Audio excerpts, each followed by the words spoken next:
Hi everyone, Monique here for your Monday Mojo. Thank you for joining me. I Last week, I believe I sent you a link to the Facebook Live that I did with a good friend of mine who's a parenting expert, Lina Acosta Sandao from Stop Parenting Alone. And we were talking about how we can see our children, right? Through like really see who they are, really understand who they are. And the context of that discussion was really using a tool that I'm certified in, that I've been using for many, many years. And that's Chinese face reading, right? So it's a part of Chinese medicine, and it's an ancient tool that's been used for thousands and thousands of years.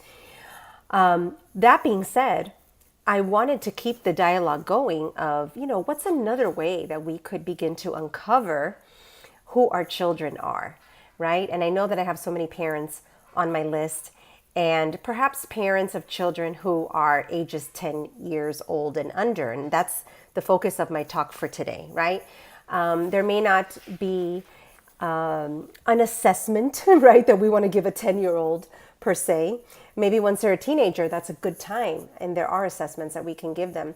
But at that young age, how can we begin to understand who our children are and to see them more clearly by understanding some of their natural tendencies and their patterns, right? Same as we would see and understand using Chinese face reading, but this is just a different way of doing it.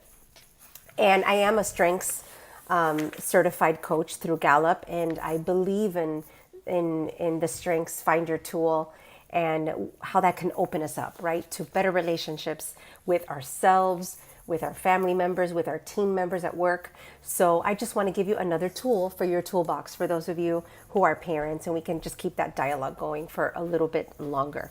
So the first thing I want to say about strengths spotting, that's what we're doing, right, is being able to spot those strengths, is there was a 23-year study done for children, and what it showed is that the strengths that were spotted, right, their personality at the age of 3 was ridiculously similar to their talents and their inclinations at the age of 26, right? So what does that say? That says that one of the best ways that we as adults could understand our natural inclinations, our strengths, especially during those times in our lives where we're a little bit lost, we're lacking purpose, we kind of don't know, who we are and what we need to be doing with ourselves, right? As far as our growth and development, one wonderful way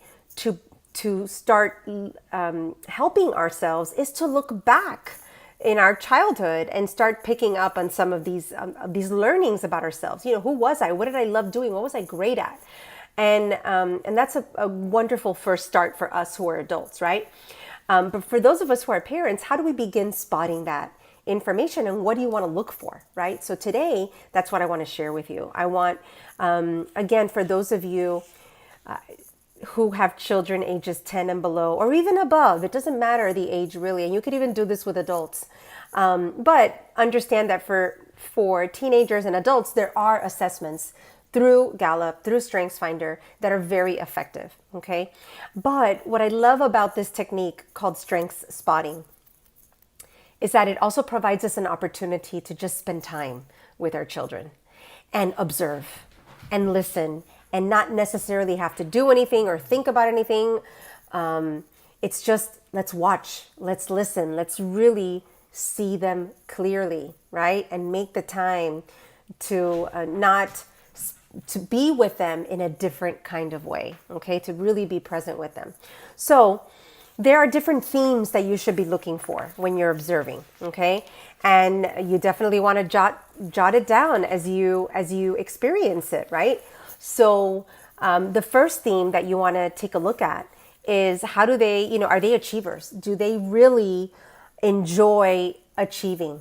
Okay, they need to check things off their list and say, yay, mommy, I did this. I said I was going to do it and I did it, right? So they have that energy about achieving that's important, and they're great self-starters because they want to get to the finish line, okay? The second theme that we want to look for is the theme of caring.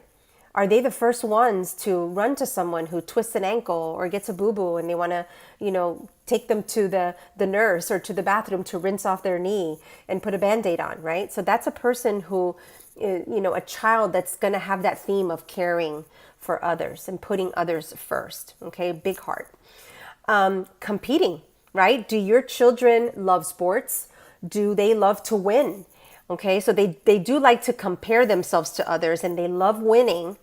Okay, but they also like to compete with themselves. They want to keep doing better and better every single time, and they really strive to win always. So that's a theme that we want to look for.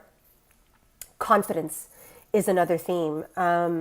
These are children who have ideas, they want to start something new, and they just do it. They don't think twice about it. They don't worry about what others are going to think, but they just jump right in because they have that confidence in themselves. Okay, and that can tell you a lot about how they're going to operate as adults as well as young adults in college, etc., etc.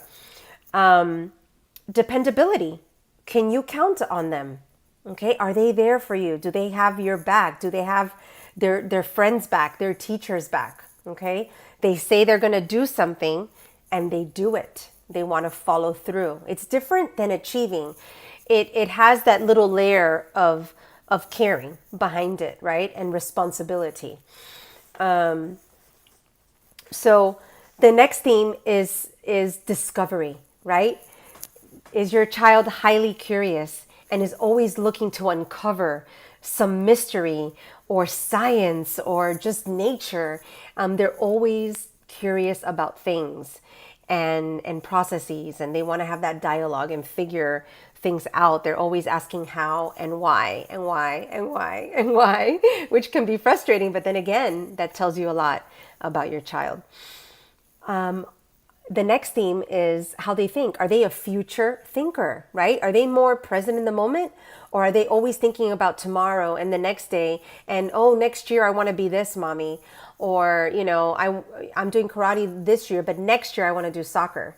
Okay, so they're always thinking about the future and they want to know what's coming next. They want to plan for it and imagine and dream about it. Okay. The next is they're organizers. Okay, they love to plan. They create structures. They create processes. They plan things out before they do them. And that can tell you a lot about their personality as well and how they're going to structure themselves in the future as teenagers, as young adults.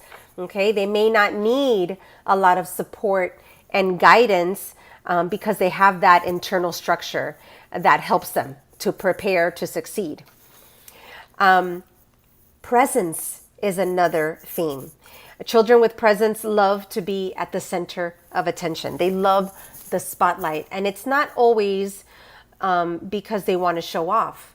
It's just that they have that, again, self-belief, and they want people to see them to validate who they are. Okay, so their presence, their level of presence, and wanting others to experience them.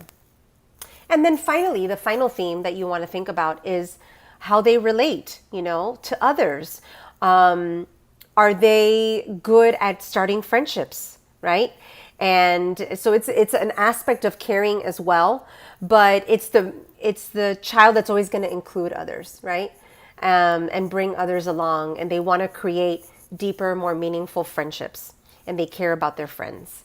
So those are the top themes that you want to begin looking for in your children.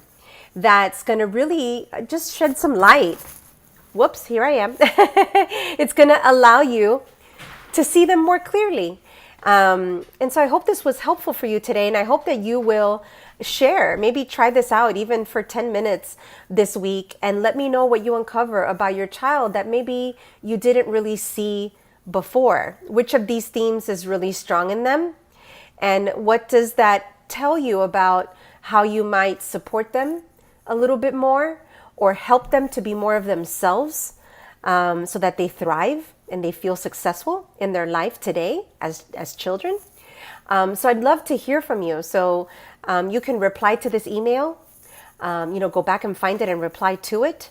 or you can just, comment on YouTube and let me know if this was helpful for you. Okay, so parents, I hope you listened in today. If you're not a parent and you still found this helpful, I hope that you'll share it with a parent.